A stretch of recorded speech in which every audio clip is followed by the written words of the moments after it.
Income tax में हमारा topic चल रहा था income from house property. Income from house property का ये पार्ट 7 है। इस पार्ट 7 में मैंने मोस्ट इम्पोर्टेंट क्वेश्चन लिया है। आज ये हमारा चैप्टर क्लोज हो जाएगा, कंप्लीट हो जाएगा। ये आज हमारा चैप्टर इसमें मैंने सारी इन्फॉर्मेशन डाली हैं जो आपके लिए बहुत ही इम्पोर्टेंट है। तो चलिए स्टार्ट करते हैं। श्री हरि मोहन 2 मकानों के स्वामी हैं। प्रथम मकान का नगर पालिका मूल्य 30,000 है। इस मकान का आधा भाग 3,000 रुपये प्रति माह किराए पर उठाया गया है। और जिसने इस video income from house property की बाकी वीडियो नहीं देखी है, इसके ऊपर 6 वीडियो मैंने बना रखी है, ठीक है। तो जिसने नहीं देखी है वो मेरे यूट्यूब चैनल पे जाके देख सकते हैं। मेरे यूट्यूब चैनल का नाम है Rudra by Priya Badgujjar, Rudra classes by Priya Badgujjar, ठीक है। तो चलिए स्टार्ट करते हैं यहाँ से। इस मकान का आधा भाग 30,000 रुपये प्रति माह किराए पर उठाया गया है। देखो उसके पास 2 मकान है, एक मकान ये है, एक मकान ये है। ये जो पहला मकान है इसको इसने 2 भागों में बांट दिया, आधा आधा भाग बांट दिया। आधे को तो उसने स्वयं के रहने के लिए यूज़ किया है और आधे को उसने किराए पर उठा दिया, ठीक है। जो आधा किराए पर उठाया है उसका जो हमारा रेंट है वो 3,000 रुपये प्रति माह किराए पर है, ठीक। इस मकान को बनाने के लिए 1 जनवरी 2008 को 1 लाख रुपए का ऋण इस 10% वार्षिक ब्याज पर लिया था, जो अभी अदत्त है। इस मकान का किराया 31 दिसंबर 2011 को पूर्ण हुआ है। नगर पालिका कर कितना है हमारा 3,000 रुपये है, ठीक। अब आगे इन्फॉर्मेशन पढ़ते हैं। दूसरा मकान जिसका नगर पालिका मूल्य 24,000 वार्षिक रुपये है और 30 जून 2016 तक 2,000 रुपये प्रति माह किराए पर उठाया है। यह मकान 6 माह खाली रहा है। देखो 30 जून 2016 तक ही फाइनेंशियल ईयर से लगाएंगे हम, जो भी फाइनेंशियल ईयर है हमारा उससे लगाएंगे 30 जून तक, यानी कि 3 महीने तक हमारा अप्रैल मई जून, क्योंकि अप्रैल से 31 दिसंबर तक हमारा फाइनेंशियल ईयर होता है ना। तो 1 अप्रैल से हम लगाएंगे अप्रैल मई जून, तो 3 महीने उसने किराए पर उठाया है और 3 महीने के बाद वह मकान 6 माह खाली रहा है। उसके बाद उसने फिर से 1 जनवरी 2017 को 2,500 रुपये प्रति माह किराए पर उठाया है मकान और उसका जो नगर पालिका मूल्य है वो है हमारा 1,500। तो चलिए क्वेश्चन को स्टार्ट करते हैं। यही इन्फॉर्मेशन मैंने इंग्लिश में भी डाली है, यही क्वेश्चन।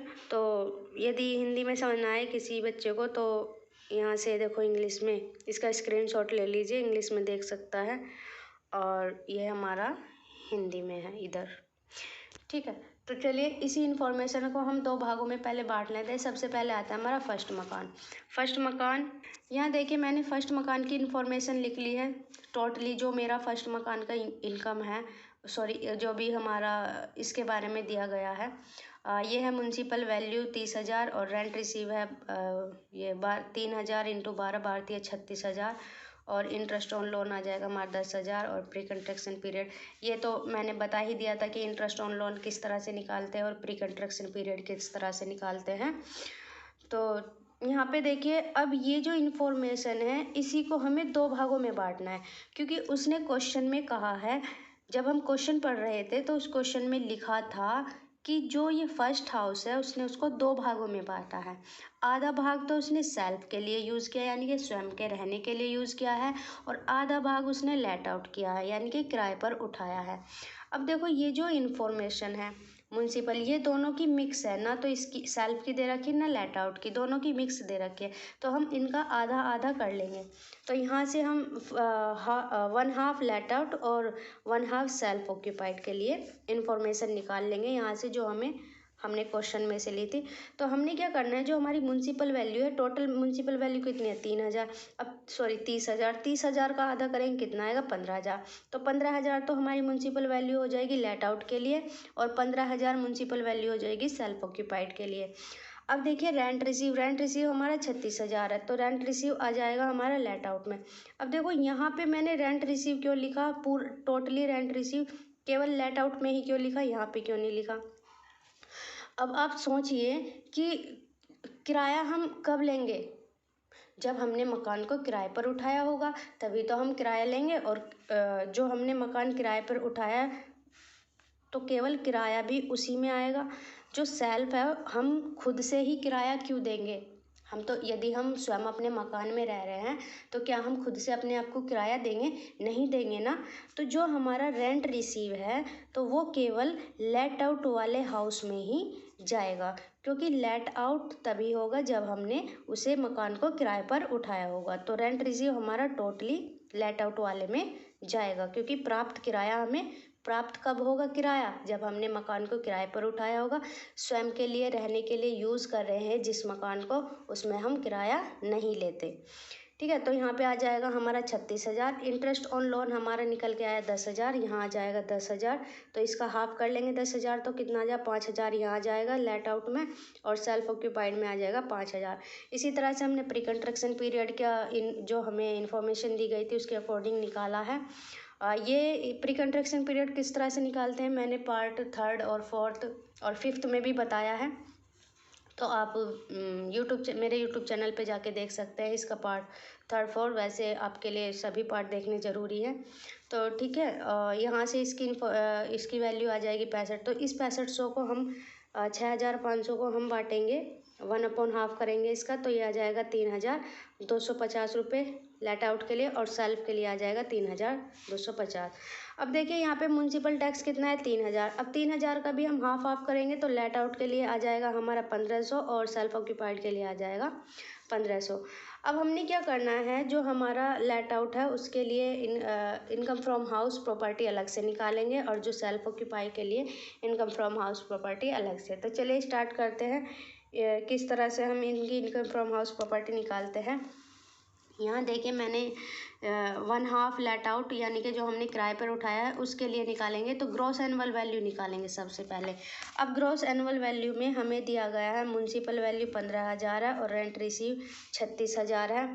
तो अब इसमें फेयर रेंट तो दिया नहीं, तो केवल दोनों में ही देखेंगे कि कौन सा सबसे ज़्यादा है।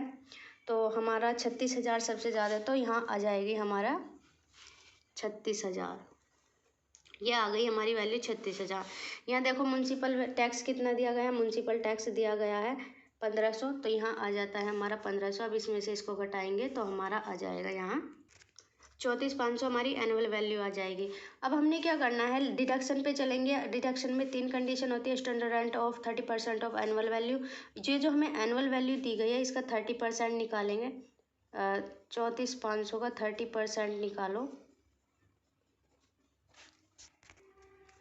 यहाँ देखिए मैंने इसकी वैल्यू लिख ली है, इसकी निकल के आई है वैल्यू 10,350। हमारा इंटरेस्ट ऑन लोन 5,000 था जो कि हमें यहाँ निकाला था हमने, और हमारा ये प्री कंस्ट्रक्शन पीरियड 3,250। तो टोटल इन्फॉर्मेशन मैंने यहाँ पे डाल लिया। अब इन सब का सम करेंगे और इसमें से इसको घटा देंगे। यहाँ मैंने इन सभी को ऐड करके लिख लिया और इसमें से इसको घटा के मेरा आंसर आया 15,900।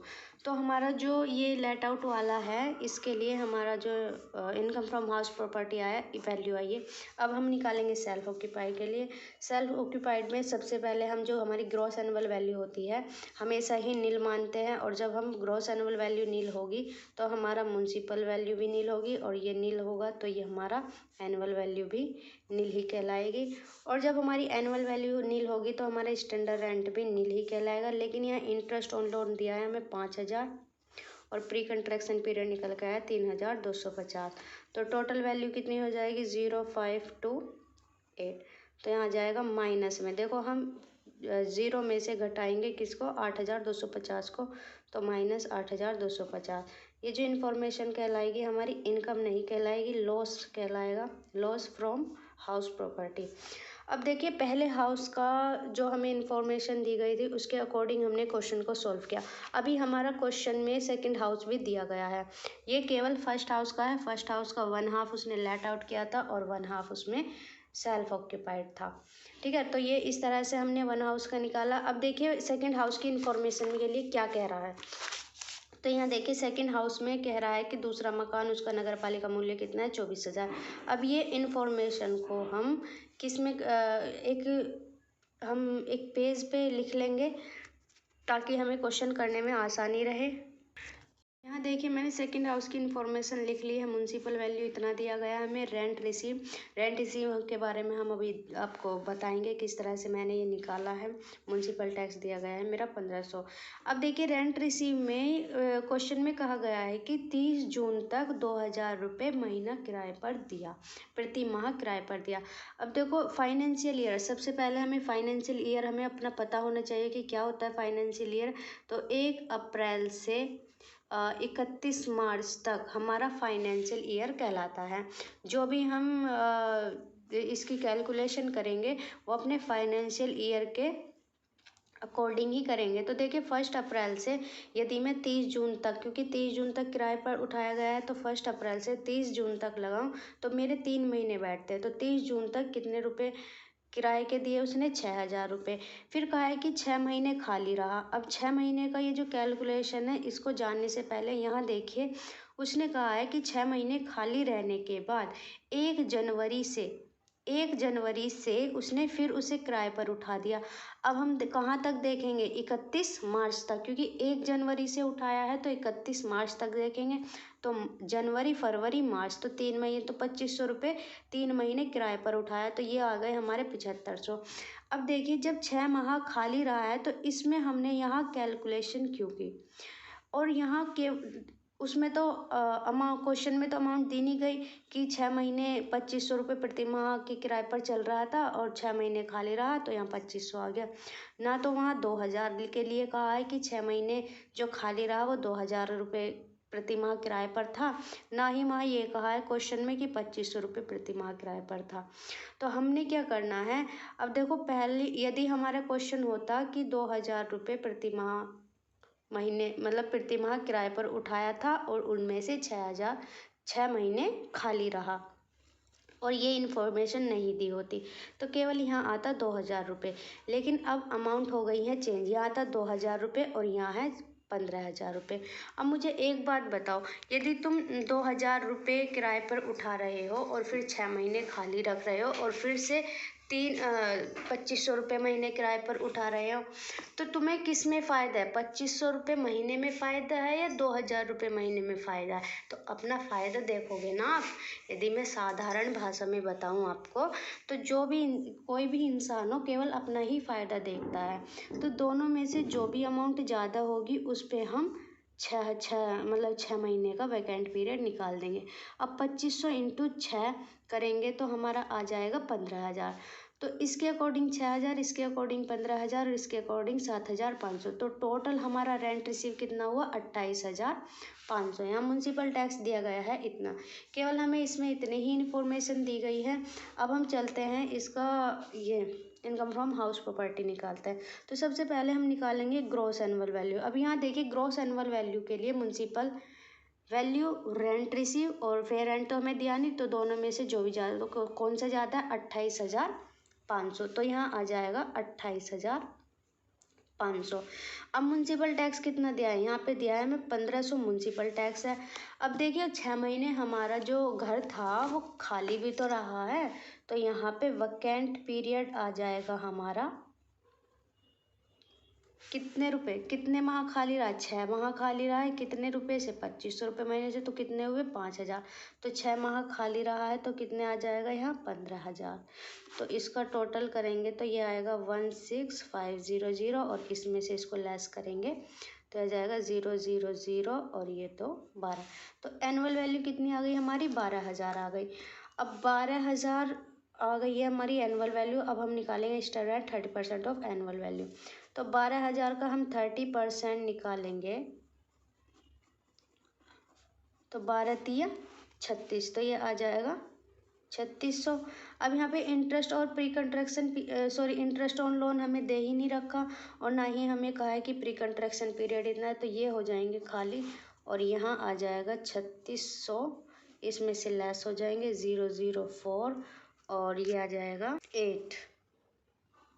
ठीक है, तो सेकंड हाउस के अकॉर्डिंग हमारा कितना है इनकम फ्रॉम हाउस प्रॉपर्टी? 8400। अब हम निकालेंगे कि दोनों हाउस के अकॉर्डिंग हाउस प्रॉपर्टी हमारी कितनी आई है। तो टोटल इनकम हमारे पास दो हाउस थे, पहला था फर्स्ट हाउस और दूसरा सेकंड हाउस। फर्स्ट हाउस में हमने एक सेल्फ लिया था और दूसरा हमारा था 1/2 पे हमारा सेल्फ था और 1/2 पे हमारा लेट आउट था। अब लेट आउट के अकॉर्डिंग जो हमारी हाउस प्रॉपर्टी की वैल्यू आई थी वो आई थी हमारी 15,900 और सेल्फ के अकॉर्डिंग आई थी हमारी लॉस में, वो आई थी हमारी 8,250। सेकंड हाउस के अकॉर्डिंग हमारी इनकम फ्रॉम हाउस प्रॉपर्टी आई है 8400। इसको ऐड करेंगे और माइनस कर देंगे इसको, क्योंकि ये हमारा लॉस में जा रहा है। तो जो हमारा एक तरह से इसे मान लो प्रॉफिट है, इनकम है हमारी, और ये हमारा लॉस है, तो इनकम में से हम लॉस को घटा देंगे तो टोटल हमारी हाउस प्रॉपर्टी आ जाएगी निकल के, आंसर आ जाएगा हमारा ये। अब एक बार फिर से देख लीजिए, हमारे पास दो हाउस थे, दो हाउस में से 1 और 2, और ये जो हमारा सेकंड हाउस था इसके अकॉर्डिंग ये आई है, और जो फर्स्ट हाउस था उसमें हमने एक सेल्फ के लिए निकाला था, एक लेट आउट के लिए निकाला था। ठीक है, वीडियो अच्छी लगी तो लाइक कीजिए, कमेंट कीजिए। आज ही हमारा चैप्टर हो गया है फिनिश। हम करेंगे नेक्स्ट वीडियो में इनकम फ्रॉम सैलरी स्टार्ट करेंगे। ठीक है, वीडियो अच्छी लगी तो लाइक कीजिए, शेयर कीजिए, कमेंट कीजिए और बेल आइकन को प्रेस ज़रूर करना है आपने।